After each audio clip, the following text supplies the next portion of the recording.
All right, guys, welcome back to the Gentleman's Bureau. This is episode 23. Today we have a guest, and his name is Delaine Barham.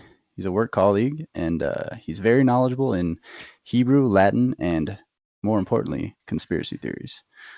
Delaine, how you doing? Doing well about yourself. Doing good, doing good. Jed? Yeah, no, hey, we're out of the negative temps. We're coming back up to 20s. We're getting there. We're warming up. Hell yeah. Mark? Yeah, I am warm, so I've never been cold. That's a lie. You grew up here. Well, okay, I haven't been cold in the past like 4 years. Fair enough. Cool. Fair enough. Cool. So Speaking of cold, you guys dealing with that snow Mageddon? Like that's over with, right? yeah, Mostly, we're still getting the tail end of it. Like it was supposed to be like 12 inches of snow one night, and then like another 8, like 2 days later. That kind of went down to like 8, 4, and then another 4. But then it got sunny and kind of warm for a day, so a lot of it melted off, and we still got like 2 more days coming. Like Sunday, it's supposed to snow a lot, which is tomorrow, and then I think we're supposed to get snow again on Thursday. But it's less and less snow each time, and there's time in between where like the sun comes out for a little bit and at least clears off the roads. So the roads are pretty okay. Not like Texas, not like Texas. but we're prepared. We know what's going to happen every year. They're like, Right. Snow? What is it? Yeah, they were not prepared, man. It's kind of sad. Like what's going on? Like, what's the point of having like a fleet of snow trucks and salt trucks when you're only going to use them once a decade, you know? Oh yeah, be yeah. prepared, man. You never know. What's the point of having a gun, Jed? Huh? And gear. Be prepared. Fair enough. I know. I mean, Delaine, you could probably touch on this more because you've lived here a long time. I know the mountains are getting pounded with powder, but I mean, this is probably normal, right? For this. It's actually not really that much, but we get our most snow right here in February and March, and then we get our rainy months after. So actually, we also have our roads are designed that when the ice melts, that the water runs off, so it doesn't freeze over again to create more ice. So, like you were saying, Jid, that a lot of states like us were more prepared for the snow as compared to Got the Texas. crown. Yeah. Yeah. Nice. Drier states will just have it super flat because it's cheaper, it's less thick, less asphalt, less costs, less machinery. But yeah, the crown is what's super important. And then you have the problem with like Illinois, with the roads is so bad that there's always a huge crack right down the center, and then it becomes a W, And it it just gets deeper bad and deeper. And Oh, deeper. it's so bad. Yeah, here we use like what, dirt or something? What do we use on the roads? Because we don't use salt, We use that mag chloride. mag chloride. Okay. Yeah, it's that basically like ice melt. And then we also use dirt at some of the intersections, for the trucks to stop on. But if they don't street sweep in some areas like smaller towns where I grew up in Fort Morgan, then when it melts away, the dirt's still there, and then you slide on it. Yikes. Shit, man. Solving one problem, creating another one. Yeah. This is an endless cycle. In the cycle of the Exactly. government. This typical display of the government at work on the local and federal level. Anyways, so mainly what brought you here today, Delaine, is the interest in the convex Earth theory, and you seem to be very knowledgeable on this, and it's almost a touchy subject because we've been indoctrined into this globe Earth type. It's in our face. It's thrown in movies. It's thrown in sci-fi's. It's everywhere, right? Yeah. And so I figured let's have you on. Let's hear what you have to say. I mean, you've been blowing my mind at work, so I want you to give our audience and just give our audience the rundown. Where do you want to start with this thing? I don't even know where to start with this thing. I think So, yeah. I'll start with my name's Delaine. Before I got into flat Earth, though, it wasn't like I was always just a flat earther. It just kind of came to me. I was dating this girl at the time, and I was very open-minded. I was researching ancient alien theory. That was actually like my biggest thing at the time. And I went through this phase where I kind of wanted to commit suicide, and instead, in that moment that I felt this presence come to me. It was like a voice that said, "I'm here for you, brother," and I always have been. And it made me regain my faith after having lost it for 14 years. At which point, I was kind of struggling with ideas of the old way of thinking and the new way. And this girl I was dating said, "You're pretty open minded. You ever considered flat Earth?" And I told her, "You know what? You're freaking higher than I am. I don't know how you would even consider that." So I don't know. It ate at me, and it really bothered me a lot that somebody would believe in flat Earth. I guess how I would imagine other people might feel. So rather, I'm the type of person, I like to research things. I like to look things up and do my own research. So over a period of 12 months, I tried to disprove it and I couldn't. And the more evidence I began to find, the more that it began to change my belief. And even in having found my faith, which helps me support, I guess, a lot of the flat earth theory for me is, the book of Enoch and even references in scripture that referred to a flat earth doctrine, basically, of how the grid looks. The book of Enoch also unveils a lot of other things, but that was something I kind of talked about, maybe touching on at another time, because that's a whole nother subject in itself. But for now, so Well, like, so you basically, touched on ancient. Keep thinking of Ancient Aliens, like the show, but you said ancient alien theory. What is that? I'm not familiar with that. You said you were getting into that at the so time. Chichen first ma- brought it up when he was in Mexico researching Aztec culture. And he was maybe suggesting that the gods at the time in ancient cultures maybe were tied in together. Years later, Von Daniken wrote the book Chariot of the Gods, and he used to be an altar boy who worked for the Catholic Church. And some of the stories, like the wheels of Ezekiel and things like that, his priest couldn't answer those questions, but he did encourage him to ask questions. At a certain point, he decided to leave the church, not because he hated it, but because he wanted to go out and find his own way. So he went to all these different monolithic structures and went and researched these different ancient cultures. And he developed a theory that what if the gods from ancient times were actually aliens? And what if these aliens were all connected in some way or another, or even in some ways are the same beings, like Zeus with his lightning and Thor with his lightning and thunder, that Mhm. the way that they use their powers and stuff, what if these were real beings that came here? So, I mean, Yeah, that's what. I saw an interesting thing about that last night actually about how in a lot of older cultures there's always like this powerful god and this indescribable evil that kind of takes the form of a serpent. So like with Thor, you have Jormungandr, this gigantic snake that brings on Ragnarok, and he fights it off. And then with Egyptian mythology, you have Ra and Apotheosis. This like most powerful god on their belief system, and then this demonic gigantic snake. And then I was thinking like that even ties into the Christianity, like Garden of Eden, with the snake that is eat from the tree, like it's a snake and it's evil. It's a weird little parallel that I found, and it's one of those questions that we don't really have an answer for right now.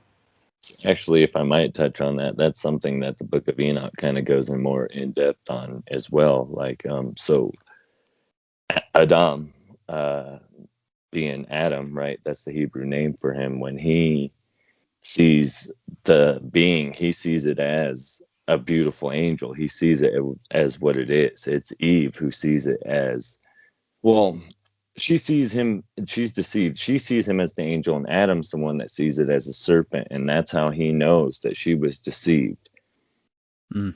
Okay, Okay. nice. And that's to touch on the Book of Enoch, but we're not. That's a whole other. I Yeah. guess that's something you want to keep separate, right? So, back to you said you were studying this ancient alien theory, and then you transitioned. You started to do your research on the convex Earth or Yeah. flat Earth, as So most people.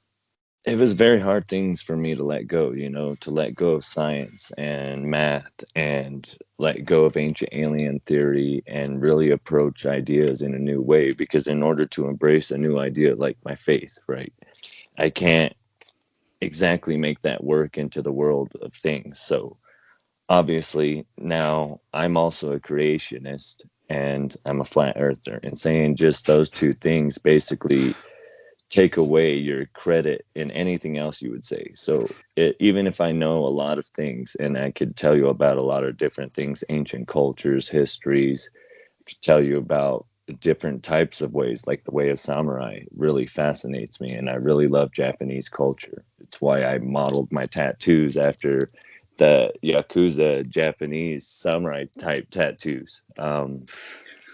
Very infatuated with that. I have the Mark is tickled. Hagekure. I don't know if you've heard that, Mark. The Hagekure, the Book of the Samurai. They made a movie, Ghost Dog, that references quotes from that book, and it was the only book ever written by a samurai. I know a couple. I think I know what you're talking about, but there's a lot of like, I guess, implied books like this is like a story of a samurai's life and like things that he did and like how to apply your life to his, like kind of self-help books. A lot of the time they have like people that are making, because I guess the way of the samurai was very noble and humble, and a lot of like good characteristics or good traits, and it applies even today. But I get what you're talking about.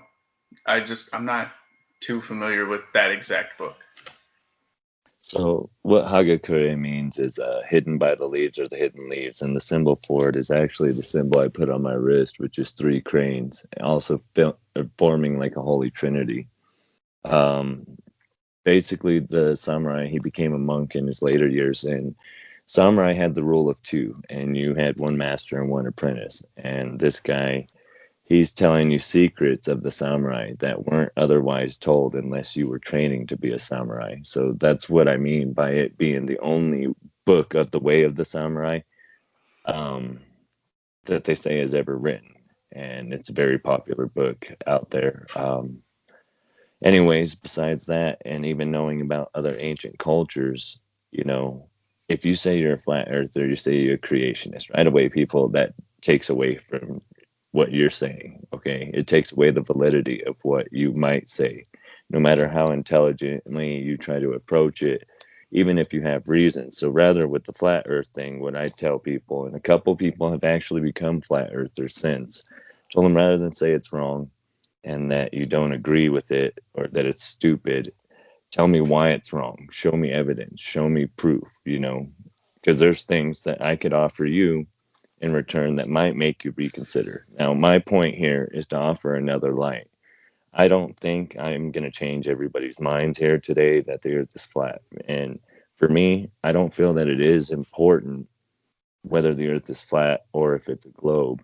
To any one of us, it's not going to change our daily lives. It's not going to affect the way we work or how we interact with our families, coworkers, or anything else. If it was a certainty, what it would prove is a few things: that we've been lied to and you're going to continue to be lied to. And it proves that there's a reference to a creator, because to have a fixed earth with the stars and sun and moon rotating around us, and being in a contained universe within a firmament, that implies a creator. Okay, so the oldest globe map that they know in existence is from 1492. It was made by Martin Baham, and with an artist's help of George Glockenden, they made the first globe. Now, there's reports that globes had existed since the 6th century, since Greece, but none of them had survived through time. They'd been so destroyed or so fragile that they weren't able to be kept. So the actual oldest globe to exist on the planet is from 1492. And that Shit. still exists. That's still like you can find that somewhere. Yes. Do you know like So which? I I, guess, I assume it's in a museum. Do you know which museum it's in? I am not actually sure on that. I'm gonna But look that's that up because that'd be really cool to like go to see that. Be like, that's the oldest globe we shit. currently still have. That'd be kind of cool. Little piece of in, history. in 1892. You have the Alexander Gleason flat Earth map, and I'll put it in. okay, so the reason why I wanted to send it is they allowed him to patent it, even though he said what he was doing was straighten out the latitude and longitude lines, and he made this flat Earth map that became a famous overview map. Now, if you read his biography, he in fact mentions he's a flat earther. And when he proposed this idea, when he copyrighted it through the government and the patent office, uh, he never told them about his flat earth beliefs out of fear that they were going to deny his patent on the map. Um, the reason why I bring that up is it's actually the same type of map that they use for the UN logo in many government organizations, minus Antarctica around the edges. And the reason I bring that up is because the ice around the edges goes with the whole idea of the firmament. Okay, so the way I believe the Earth is flat is I don't believe it's just a super flat plane. I believe that as far as the eye can see, and I mean, there's actually math to prove this. So the circumference of the globe is 24,901 feet. And to fit the circumference of the globe, the Earth would have to basically drop 8 inches every mile. Okay. And if you look at the horizon line, which is called the horizon because it's horizontal, human eyes can only see as far in 3 miles in clear visibility. Visibility becomes a factor because you have clouds, you have pollution, you have all these other things. And in low visibility, humans can only see a mile distance. But in the clearest visibility, we can see 3 miles. So to reference this, if you take yourself, because it's hard to find something your exact size, and you clone yourself and you walk that clone a mile, that clone is standing 8 inches below you. You walk that clone again another mile, and that clone is standing 16 inches below you, and another mile, 24 inches below you. Just keep So if going. you walk out anywhere to where you see the horizon line, where you can see it at the most clearest, the horizon line is always at your eye level. For it to be like the globe Earth, it would be closer to like your knees, the middle of your shins. That's one circumstance.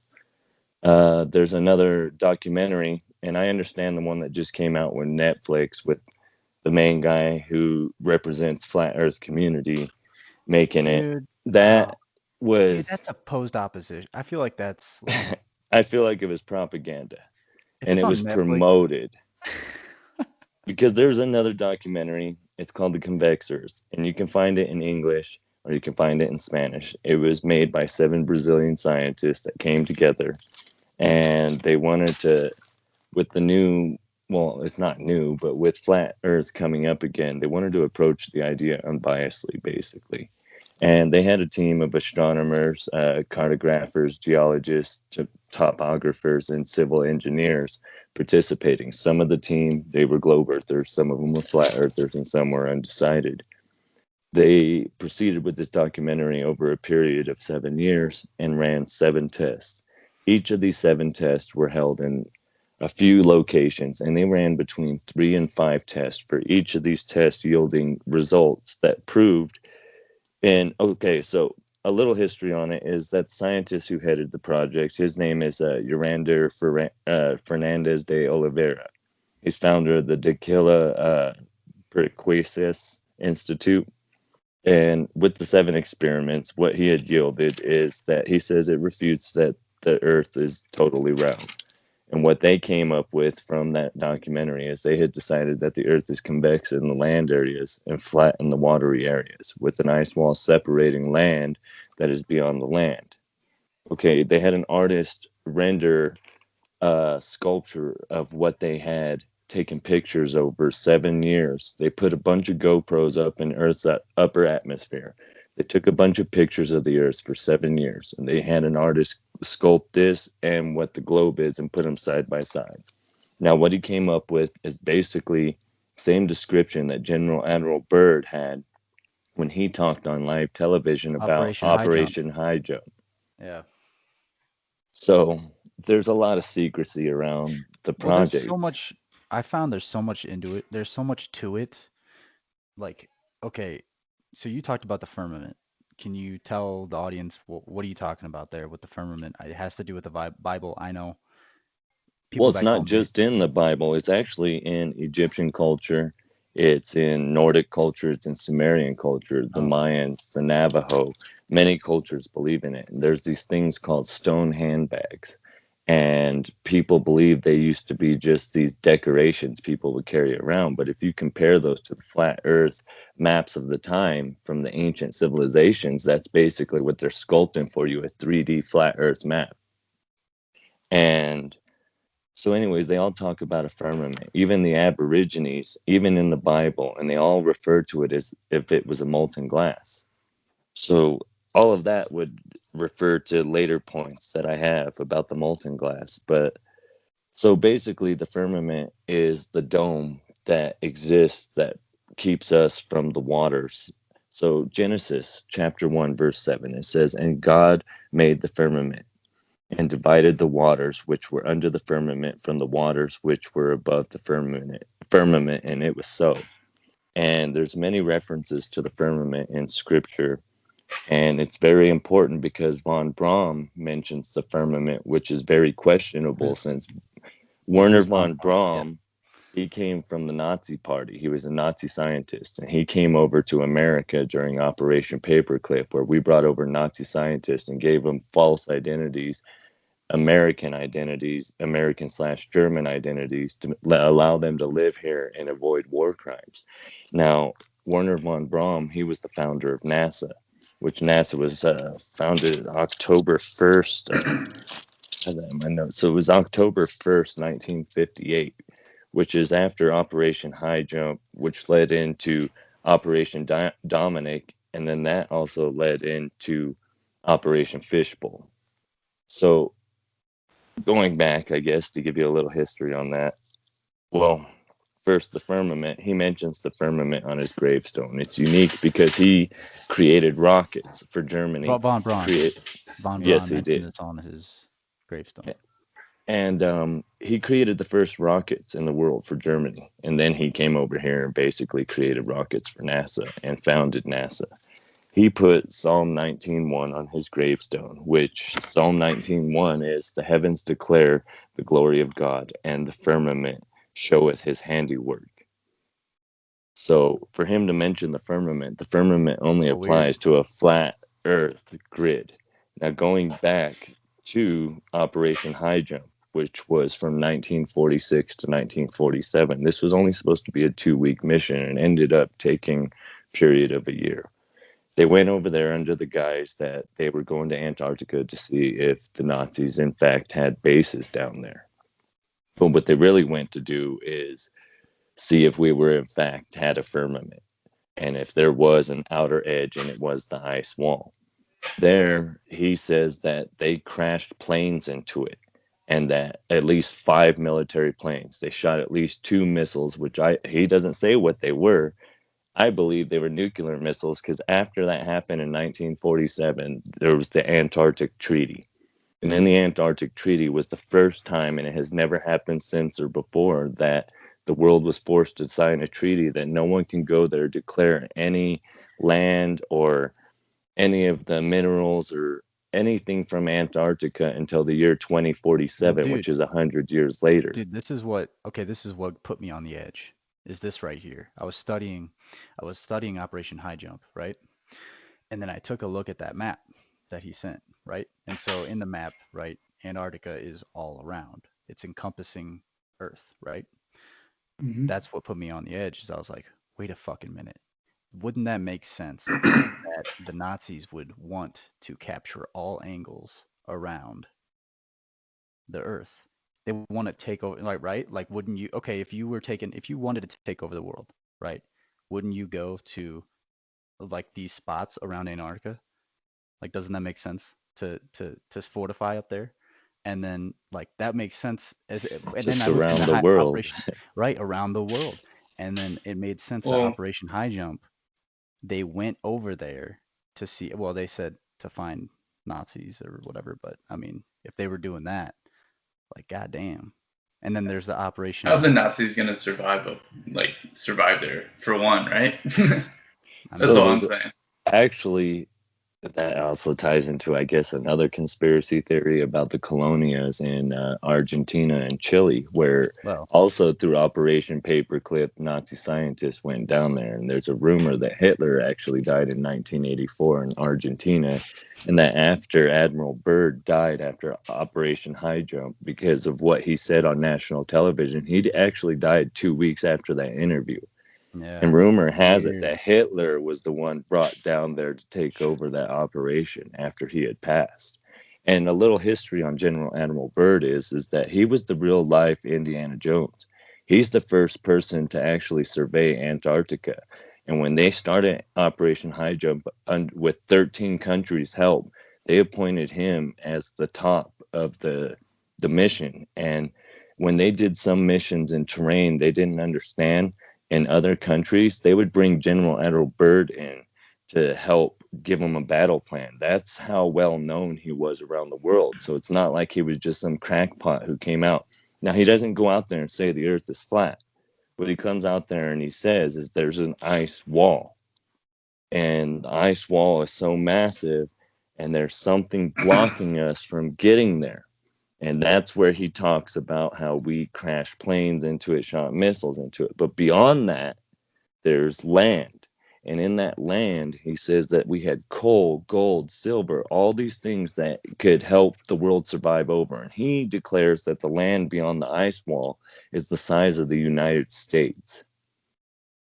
And so when you look at that convex Earth map that the artist had sculpted, it really fits the description he gave. But see, this is back before censorship. People didn't understand it the same way we do now. When he goes out on TV and he says this, people took it as the truth. And then he died 2 weeks later. Like I said, the mission then led into Operation Dominic. It yielded 36 tests. 29 of those tests were airdrops for weapon development. And what they did is they detonated weapons in Earth's upper atmosphere, different Yeah. types of weapons. Well, that's Operation. That's another like Starfish Prime, right? Yep. Operation Starfish Prime, where they detonated, or that's into space, right? Yeah, because that leads after Fishbowl, which Fishbowl came after Dominic, which we used Thor missiles, and we would launch those between 30 and 248 miles in Earth's upper atmosphere. Now, with those missions, I think we're trying to affect the firmament.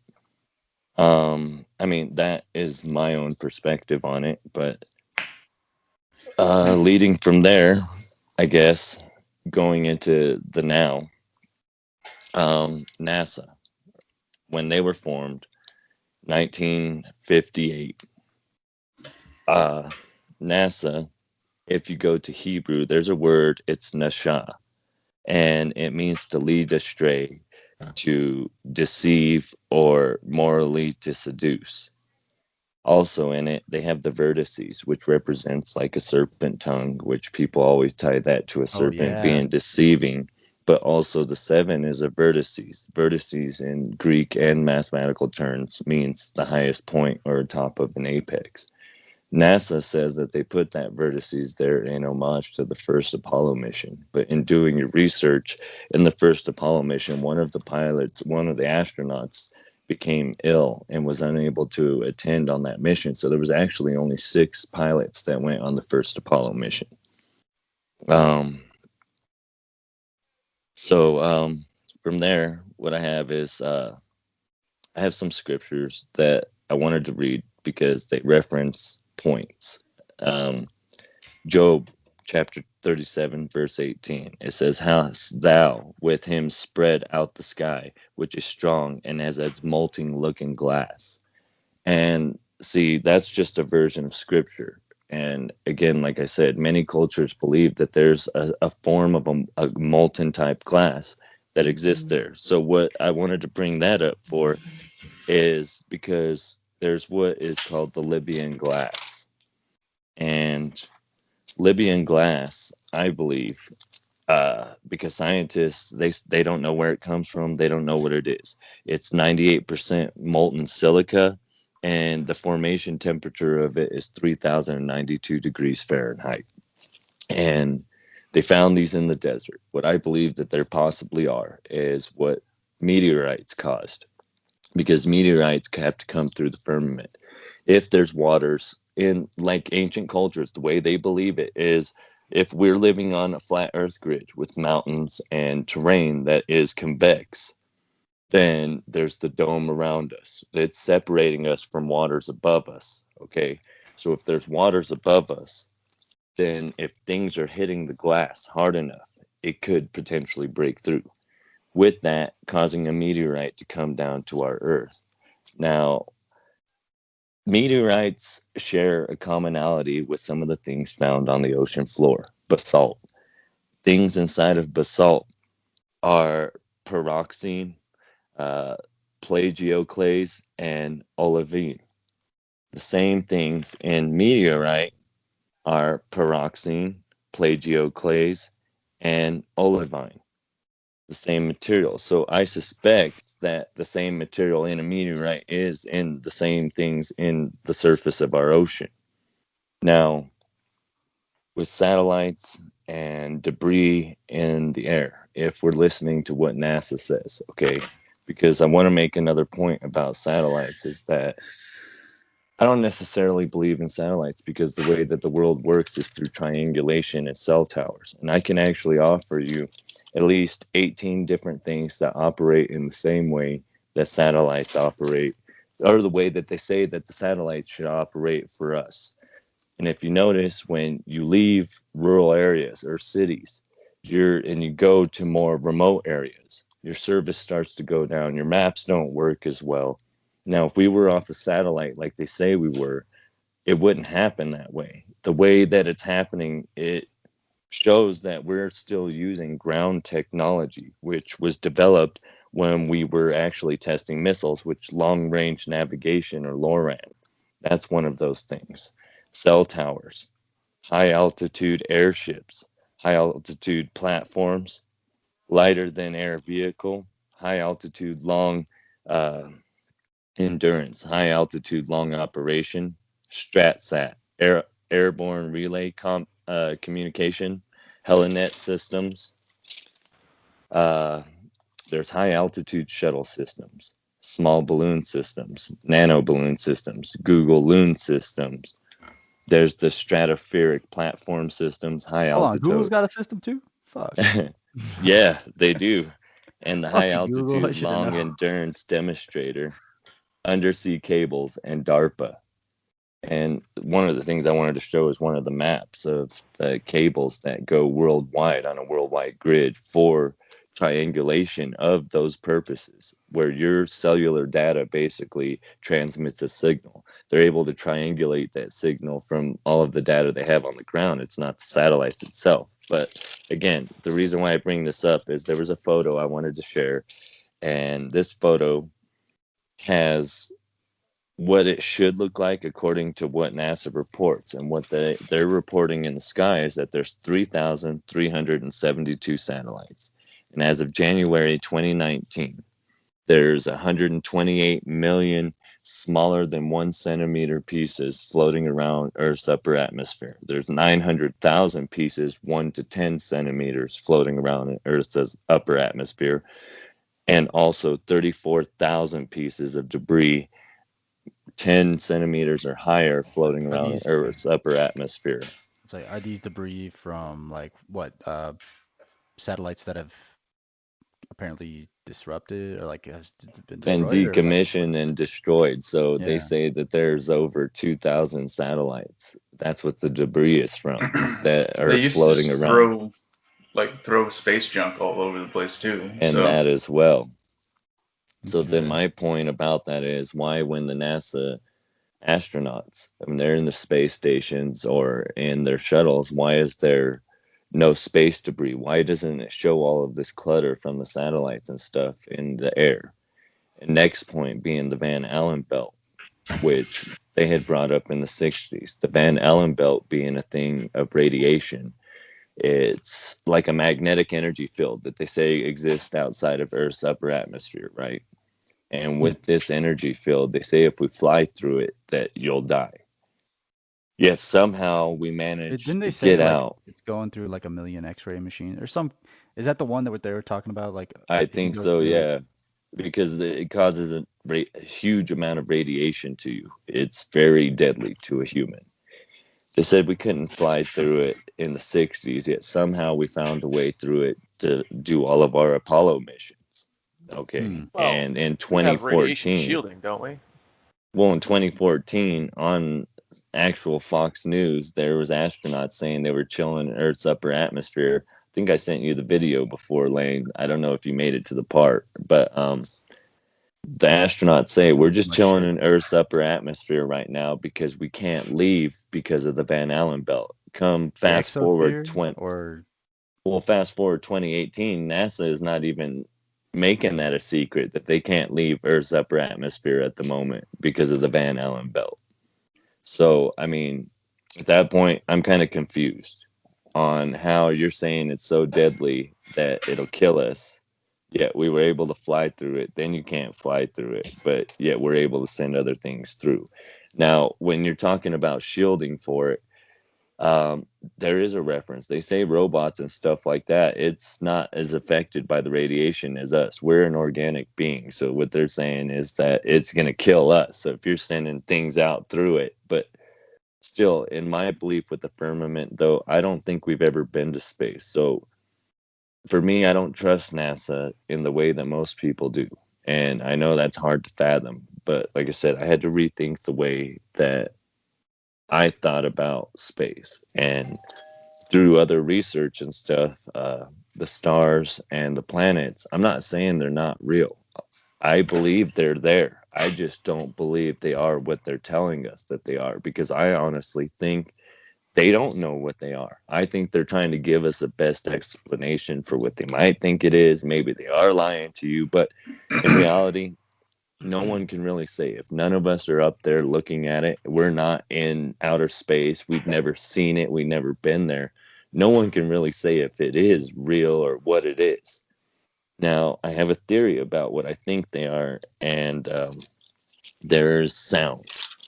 And sound can create water in water.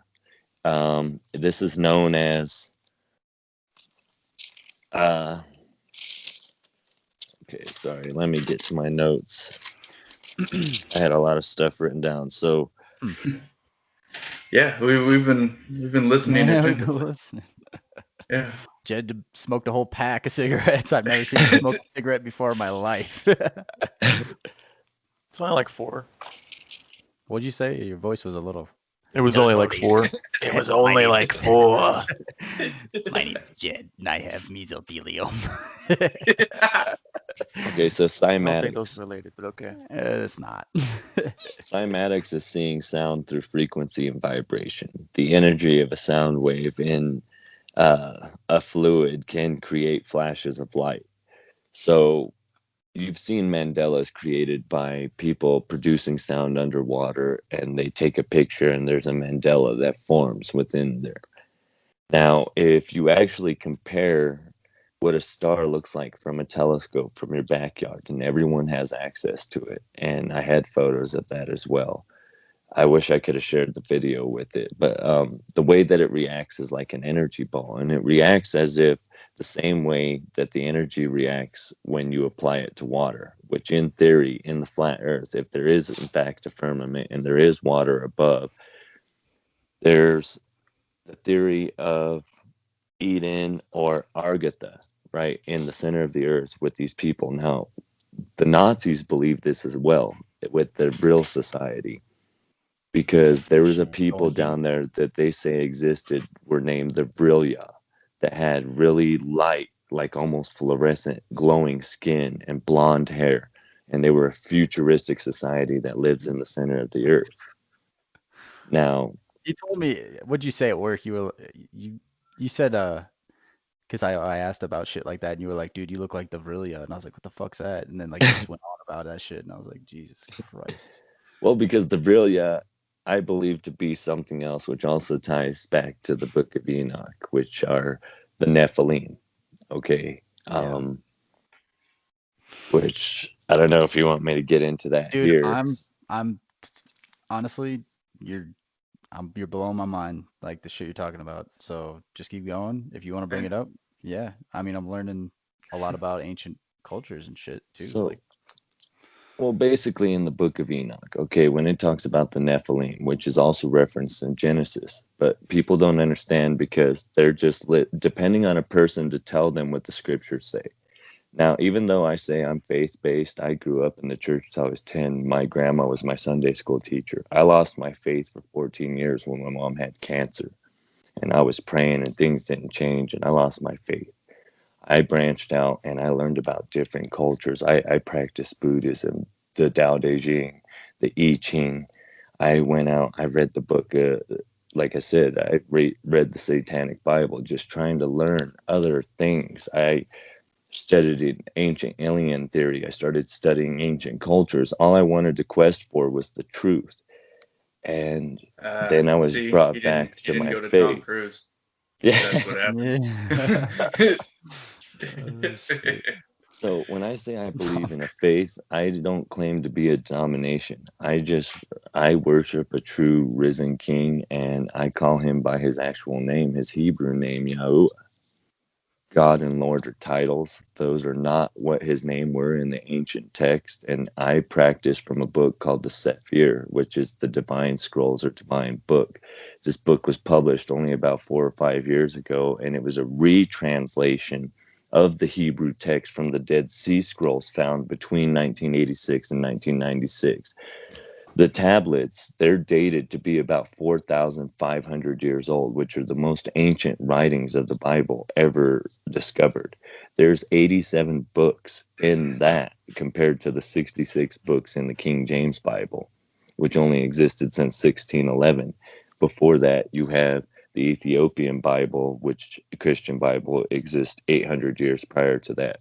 You have the Septuagint and the Vulgate, which are the Latin and the Greek Bibles, but I reference more from the actual Dude, scrolls. I didn't believe a word you were saying when you were like, I don't know, you said you were talking about Yahuwah or Yah Yahuwah, right?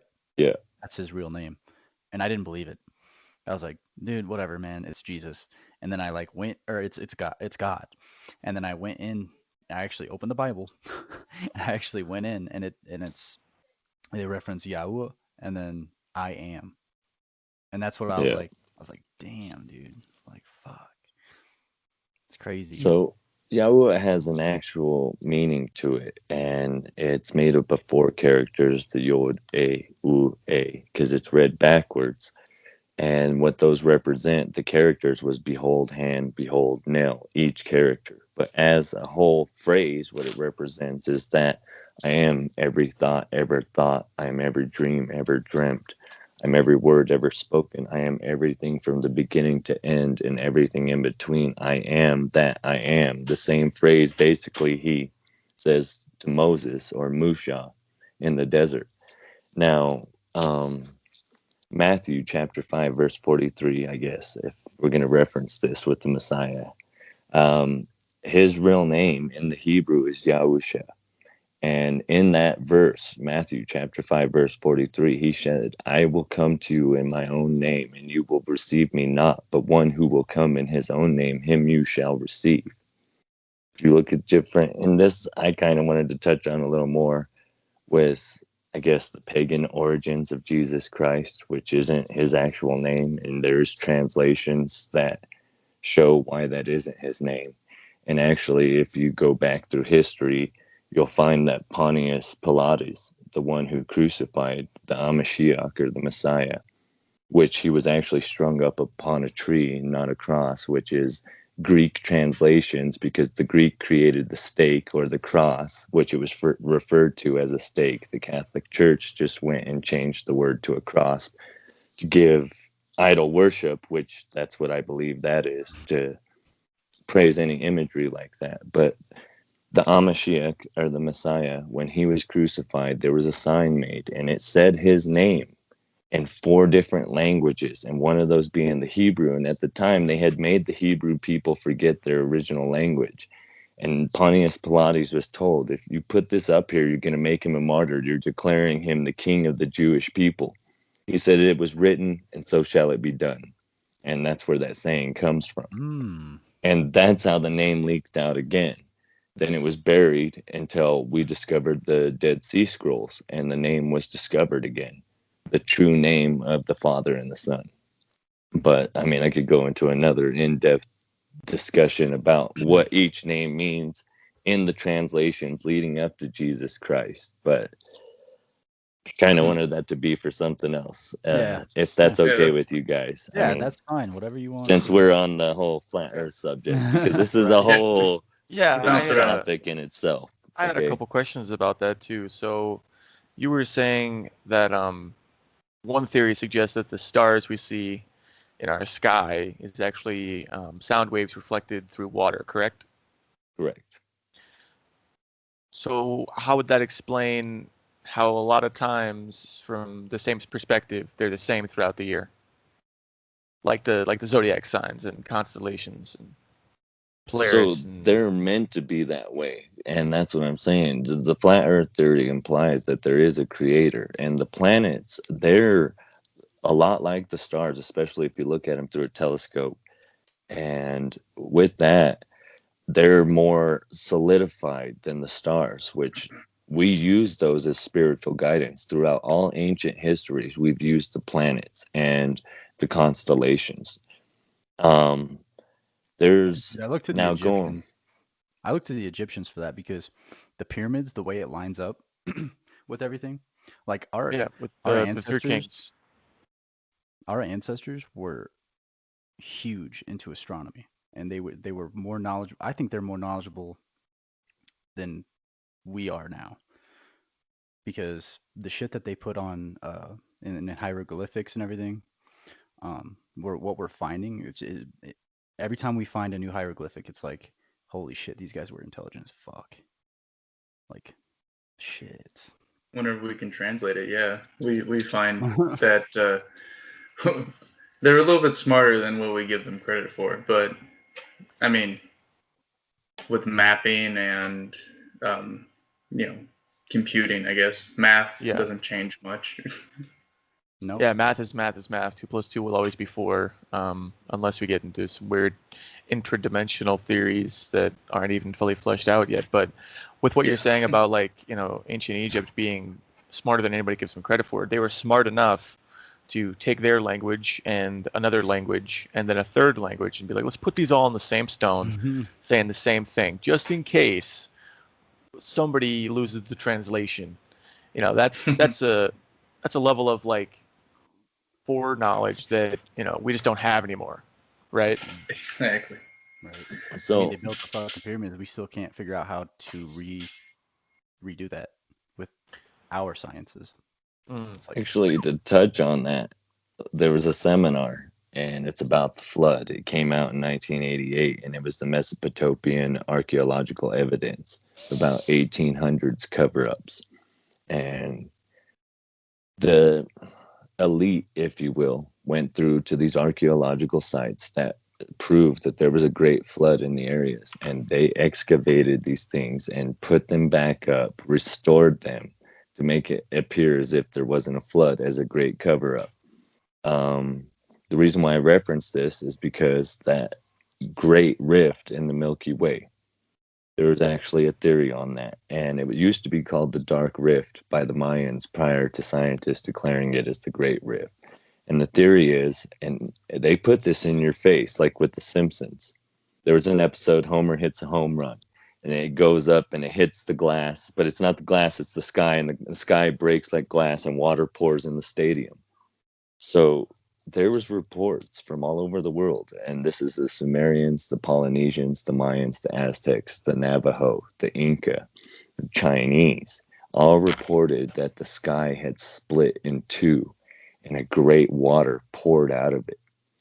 And there's a theory that that great rift is that thing in our firmament, but it is not just an open hole. It's like a weaponized hole that has some kind of reset for the flat earth, that when it's time to reset everything, the floods come down, wipe everything out, and it's basically like a great restart.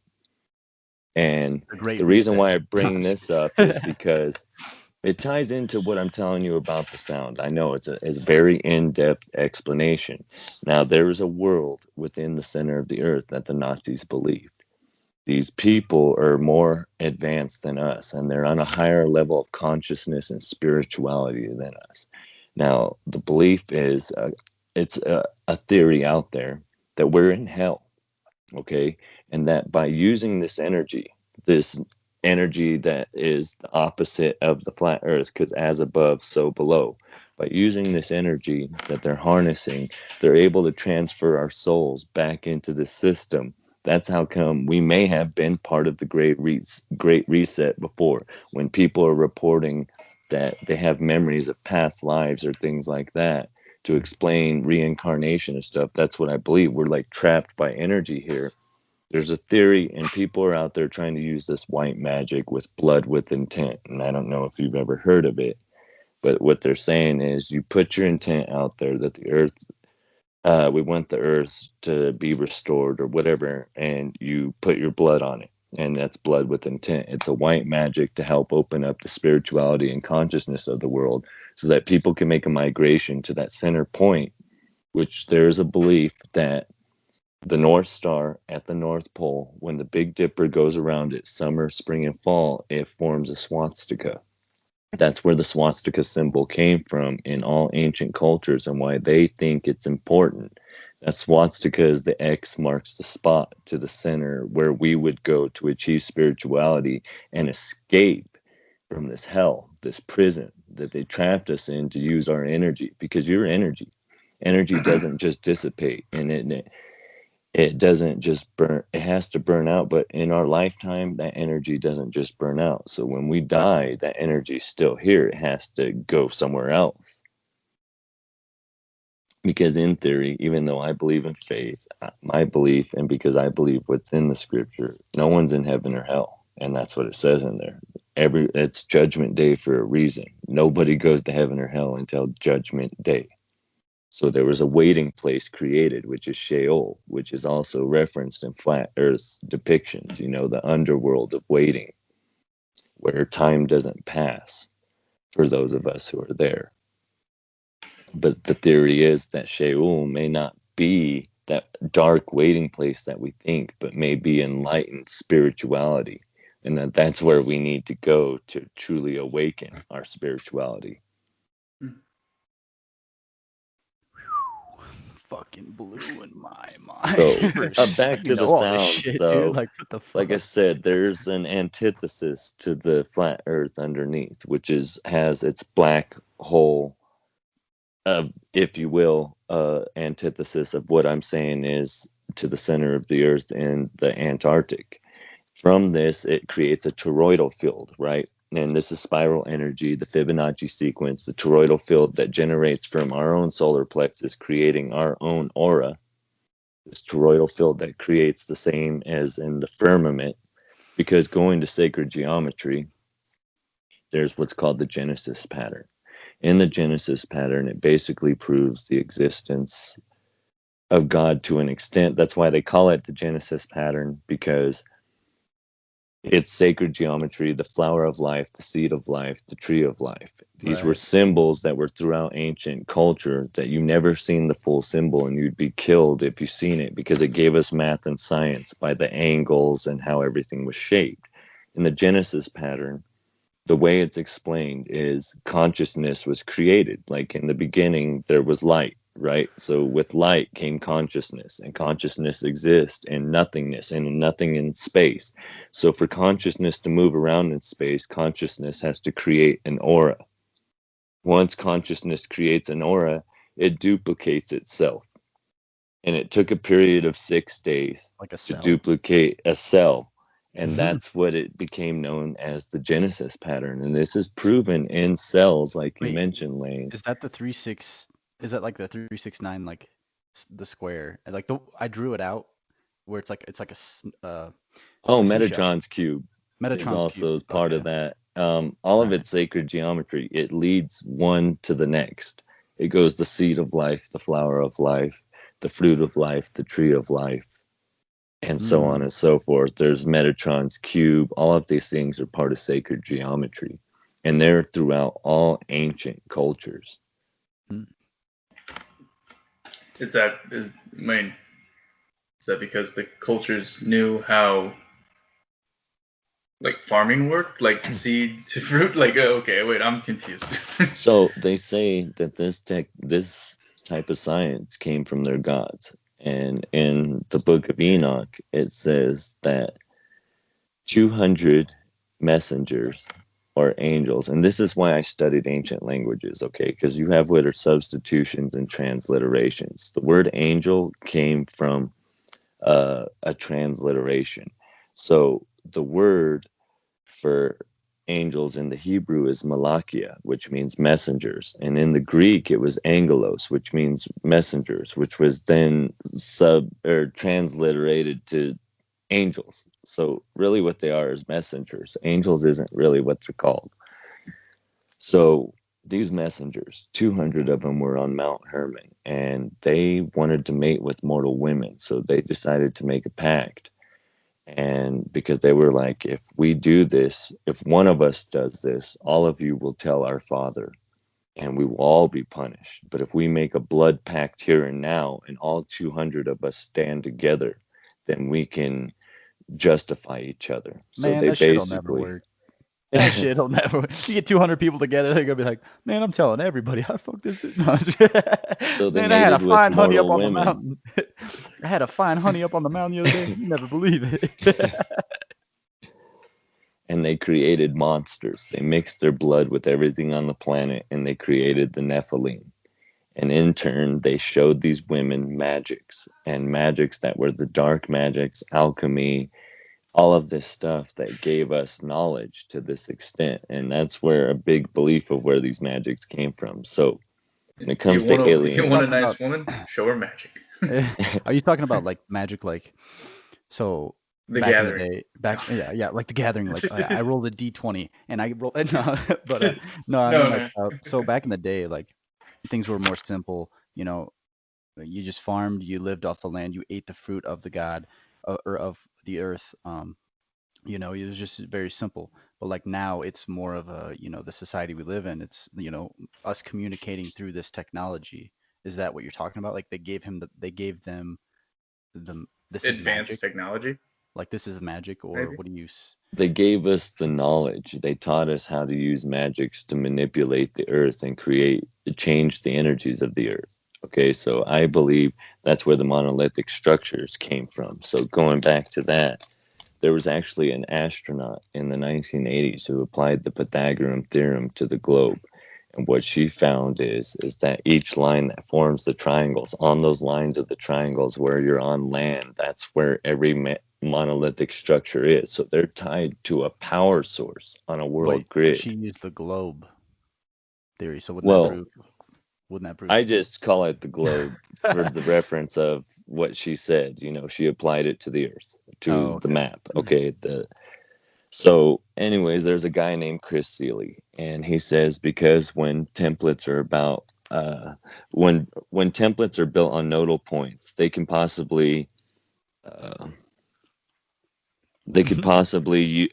were connected in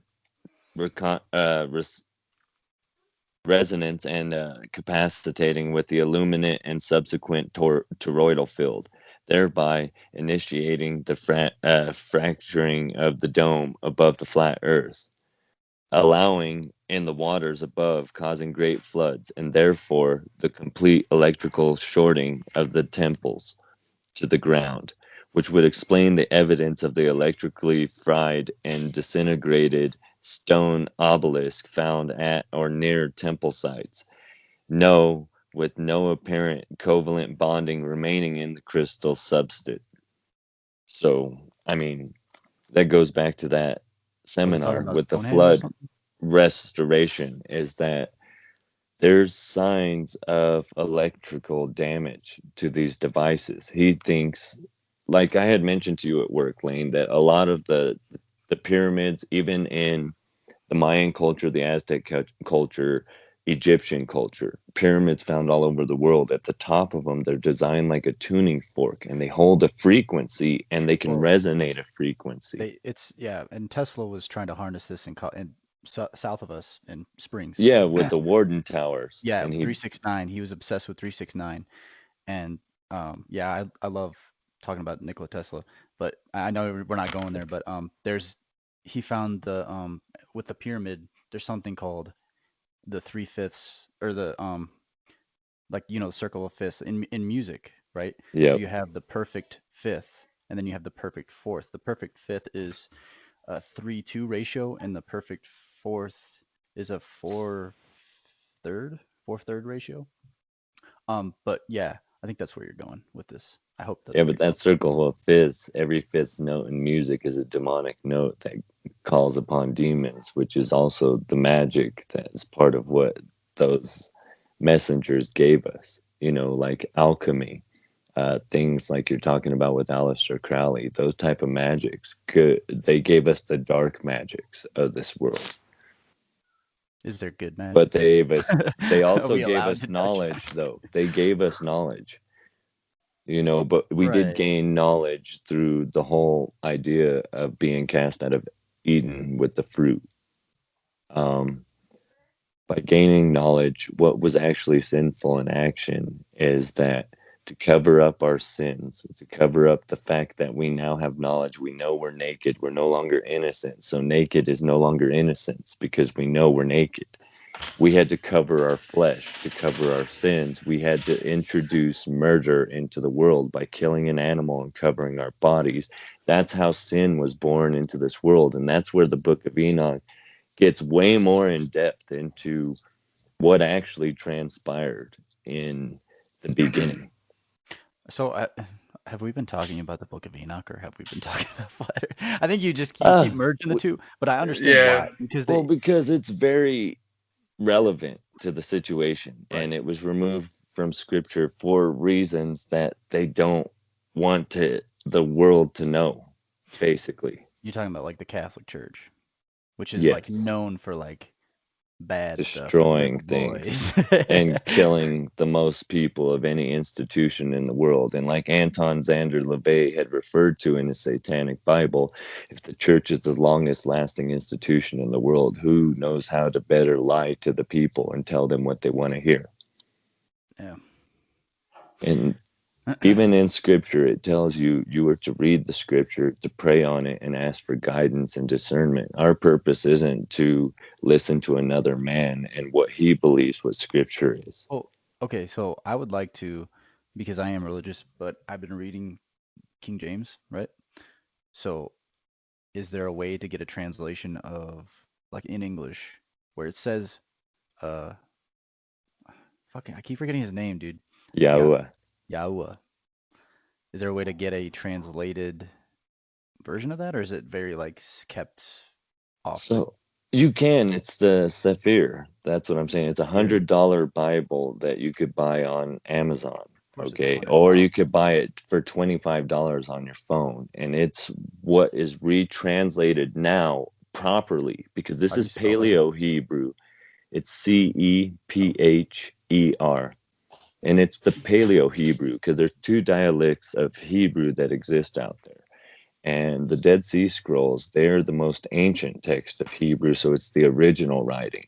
They're Okay. retranslated now in modern times to be what they're supposed to say because the Alan Toth was removed over 10,000 times from scripture.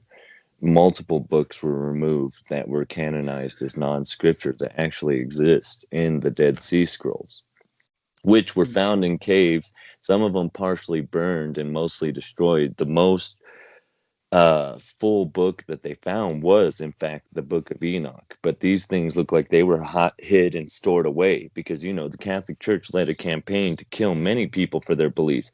In fact, the Sabbath, which is Saturday, the Shabbat, they killed everybody to make them worship on Sunday, Sunday sun worship, because Constantine, who became the second emperor of Rome and was a pope of the Catholic Church, he only joined Christianity not out of faith base, but out of political gain.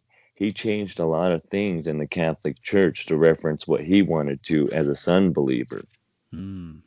And Okay. that's when they killed everybody. So yeah, well, I'll let you finish. I have a question about If that. you refused to call him by his Hebrew name or call him by the false name, they would kill you. If you refused to pray to Mary, they would kill you.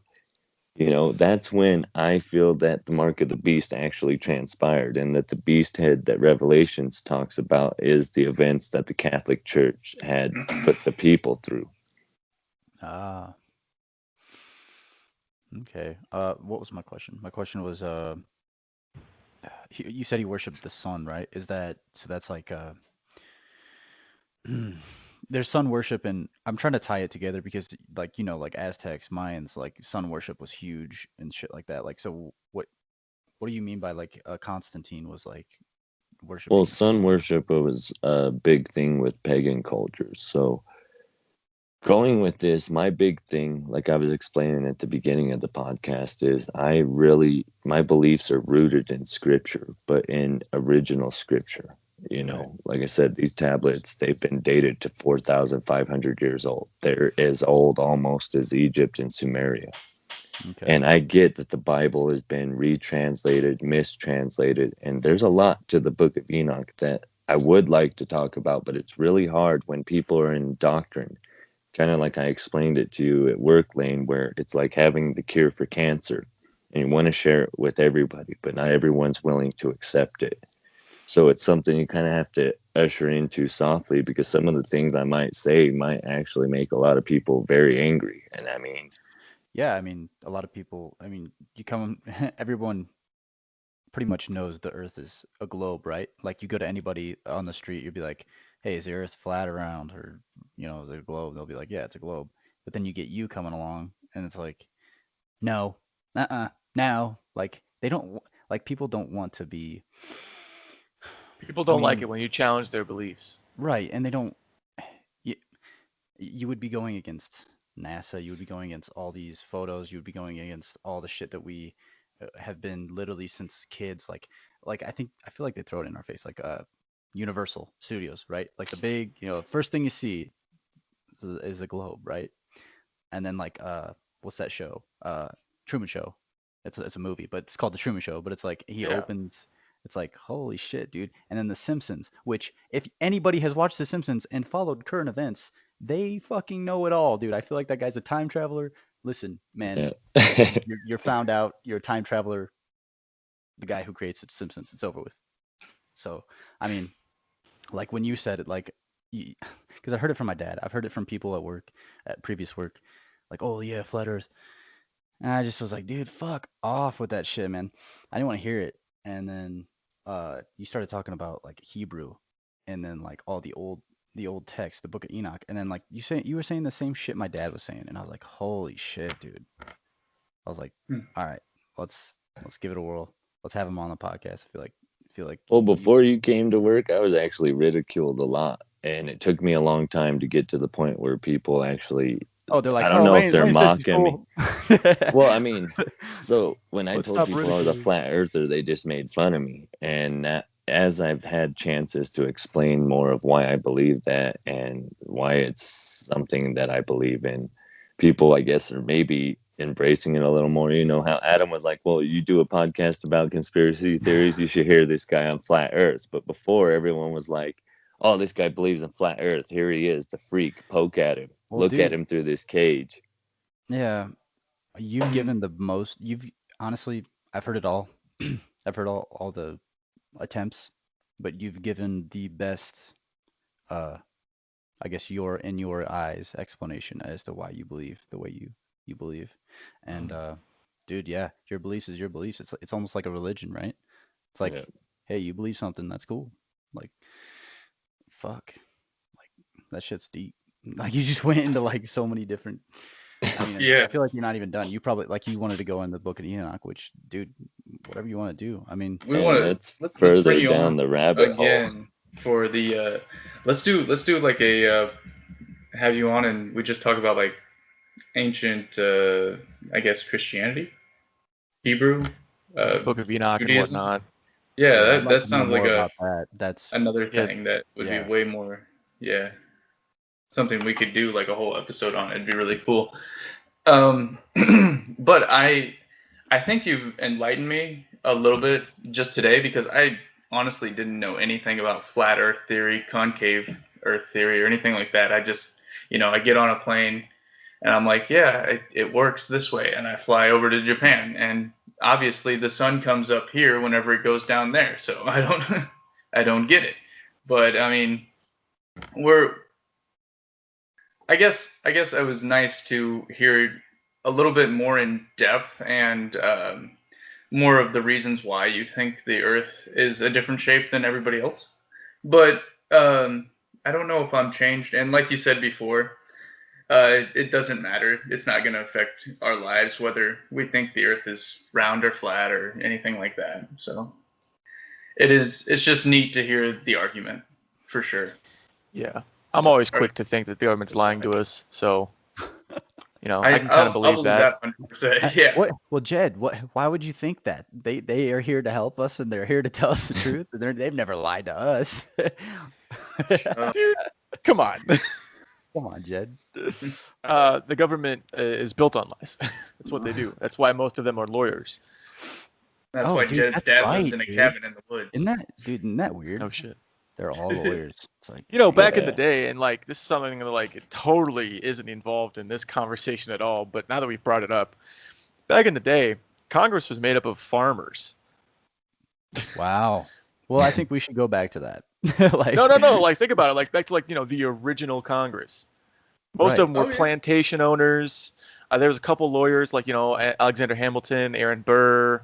I think James Madison was also a lawyer. But like most of the people that made up Congress were, in essence, normal people. They were the But men now of the time. now in the last last 100 years or so, we've gotten the shift of like everybody that goes to Congress is a lawyer or a politician. Politician didn't used to be a trade. But they also used to be volunteers back then. I think when you introduced a pay for them is when his corruption started to follow even Oh, more. of course, That's right. of course. Yeah. Mhm. Right. And I mean that all started too with like when Thomas Jefferson got elected, and he was like, it doesn't make sense that the guy who comes in second place gets to be the vice president. It should be somebody from my own party. Like, no, the point of that was that we would have a difference of opinion in the highest two seats. Like Yeah. that was the point. And then it was like what 8 years in, 12 years in, he's just like, no, let's just like to the country itself. He's like, yeah, no, we're just gonna make it so that whoever I want to be my vice president is the vice president, not the guy who was opposing me. It's like it doesn't even make fucking sense. But anyway, Yeah. Yeah. Yeah. It should definitely go back to that. I agree. Well, it's been a real one, guys. I think it's time to wrap it up. And is there any place where we can reach you that you want people to like look you up or anything? I mean, I don't really have anything Off like the that. grid. I do have I mean, I Probably got best. Facebook, but that's for me and my family. My Instagram, I do some art. I like to draw and sculpt on figures and stuff, so I really use that for that. And then I have a Yeah. Snapchat account, but it's more for my little boy. He likes the Right. filters. Hell yeah. Okay. So, well, hey, I mean, if you but want to yeah, send you us could- your Instagram, I can put it in the description. People can go check People you out and check go out your check it art and out, yeah. stuff. If you want? No, you don't have to. It's up to you. yeah. Yeah. I mean, this is actually the first time I put my ideas out there on a public resource like this, other than my faith-based. Mhm. Yeah. I mean, the way you were talking, I was just like, dude, you gotta like.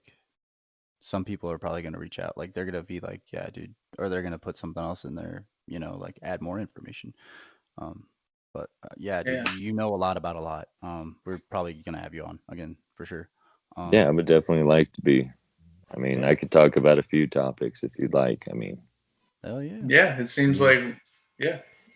For sure, for sure. All right. Like we do every end of the episode, please like, share, and comment. Especially share this because we're small right now, but we're trying to grow. We're trying to get everything out. So please share the video. If you like the video, please share the video. If you didn't like the video, please share the video. I don't care. Just share it, please. Yeah. You know, if you're like, hey, look at these fucking idiots, but share it. You know, like let other people look at our floundering for knowing what to say and what to do and what to believe and if you want to praise us, be like, these guys are so smart. They know what's going on. Then Yeah, share us exactly. and let other people know. And if you're new around here, subscribe because that's like the best way to help us right now. Is just to subscribe, just so that you can come back and see us. We'll pop up on your timeline. We'll be in your home, your subscribers. We'll be everywhere. Just subscribe to us. Ring the notification bell if you really want to know when we post new videos. We don't really have a schedule right now, but it's kind of like 2 videos a week generally. Usually toward Thursday, Friday, and then like Monday, Tuesday. But that's kind of flexible depending on our output and what we have time for. Yeah. Yep. But hey, if you get us up there enough, we'll all quit our day jobs and this will be all we do. Yeah, and then you get a video every single day. Every freaking day. Every you day. get a video every day. Get to see Jed every day. That beautiful. I mean, yeah, I guess it's beautiful face. I mean, come on. I like Come the on beard. now. Yeah, I trimmed out. I had the super long goatee for a while, but Yeah, like that with the was- mask, it looked so weird. But now it's Even just like without the mask, it looked pretty weird. But That would you Yeah, look well- different from the intro when you're clean shaven. Oh, And the yeah. older intros, yeah. yeah. Yeah. All right then. Bye everybody. All right, guys. Bye. All right. All right, guys. There's too much here. There's too much. Delaine has too much knowledge for one podcast, so I need you guys to stay tuned for episode 2 with Delaine. It will be coming. Just be patient. We're gonna continue to drop crazy knowledge on you, and it might shift some worldviews. I'm not gonna lie to you, but stay tuned for episode 2. Yep. And Rock your in order foundation. to stay tuned, you just hit the subscribe button.